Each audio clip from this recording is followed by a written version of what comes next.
Bethel Buckaloo made a series of hicksploitation, sexploitation romps in the 1970s. I've talked about one of them before, The Pig Keeper's Daughter. You can check that out right here. Many of Buckaloo's films featured a rather talented comedic actor named John Tull, who wasn't, for whatever reason, in The Pig Keeper's Daughter, but he is in this one. And this one, I think, is maybe the most famous of those films. I mean, who hasn't heard of the Midnight Plowboy?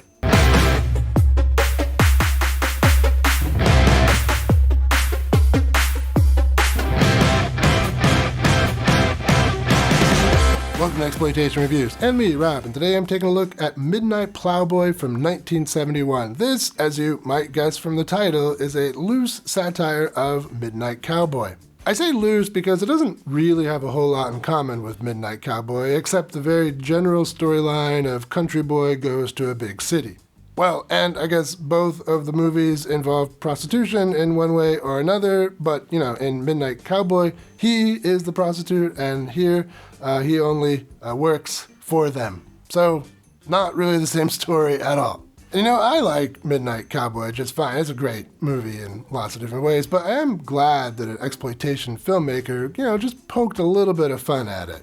Not to get into a big history lesson or anything, but the Hays Code ended in 1968, and finally Hollywood studios could make movies with seedier stories, which they immediately did. Midnight Cowboy was an X-rated film in 1969, and it won some Oscars, including Best Picture. One of the multitude of reasons the Hays Code died was that exploitation filmmakers didn't follow it. They offered adult stories to adult audiences throughout the Hays period. They did have their legal hurdles, of course, but they fought those battles and won, and in the process created legal precedents for a lot more freedom for what could be on screen. So in 1969, when Hollywood was officially free to make more adult stories, did any of those Oscar winners thank people like Russ Meyer or David F. Friedman for pushing the legal boundaries a bit and opening those gates? Nope. I mean, do you believe that? I'm shocked. So I can see why an exploiteer like Bethel Buckaloo would want to throw a little bit of shade in Midnight Cowboy's direction. Anyway, let's check out Midnight Plowboy. We open on some very lo-fi credits scrawled on the street. They're not as much fun as the similarly lo-fi credits in Pig Keeper's Daughter, mostly due to the fact that the Pig Keeper's Daughter isn't here. And these look spray-painted on the sidewalk, which makes them graffiti, and it doesn't seem very smart to me to sign your graffiti with your real name, but, what do I know? Finally, the most important credit, Buckaloo, by, produced, and directed.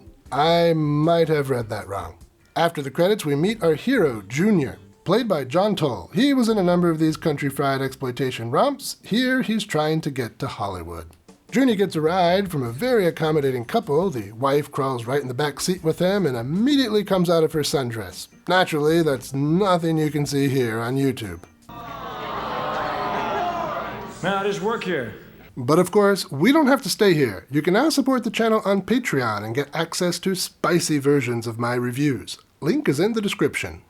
Junior does make it to the city, and the marvels of big city life are a little bit confusing. You don't understand. Them people's caught up there in that cage. That's just a plain ordinary elevator.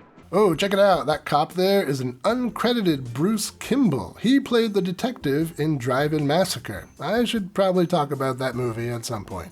Some hippies give Junior the address of a place he can stay, and it's pretty nice, for lots of reasons. But there has been a misunderstanding. This is not a rooming house, this is a cat house. And Junior only has $3.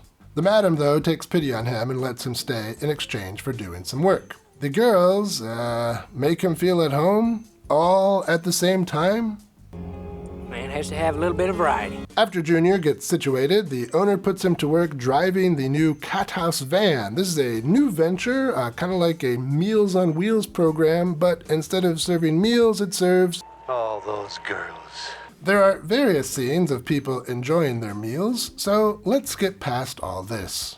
Alright, so the closest thing this movie has to a plot is this new Meals on Wheels program is operating in somebody else's territory, and he's a very serious, very dangerous person. Or so he says. The fact that he wears 2 pairs of glasses at the same time indicates he's also kind of silly. Regardless, there is a problem that has to be solved. Meanwhile, Junior has eyes for one of the girls, Bernice, and he'd like to get a proper job that makes enough money so that she could leave the life behind and settle down. If she wants to, of course. So kids, do you think this will all work out for Junior? Will he achieve his big city dreams, or will that city just chew him up and spit him out like it has done to so many that came before him? Well, that's enough out of me as far as plot goes. Let's talk some highlights. Well, this movie's actually pretty funny, and John Tull is great. Is it highbrow humor? No. Very far from that. So, if you only like sophisticated comedy, go watch Rosencrantz and Guildenstern Are Dead. This movie is on a much lower level. It's about one level above fart jokes, which is great because that's the lowest level I like to go to. Like all of the other Buckaloo Hicksploitation softcore offerings, the ladies here are gorgeous.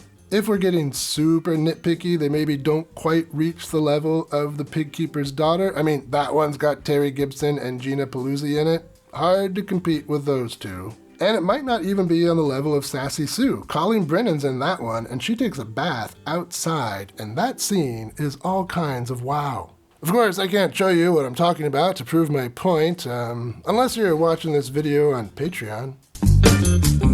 Anyway, if you're looking for some sexy and for some funny, this movie has you well covered.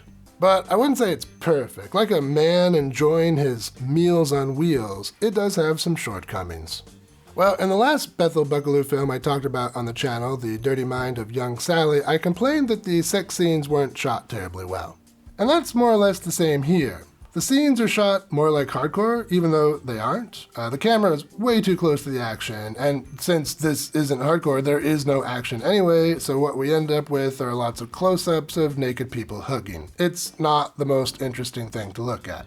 Both The Pig Keeper's Daughter and Sassy Sue were shot better. The camera was further away, and it lingered on body parts you were allowed to show, rather than not showing us what it's not allowed to show, if that makes any sense.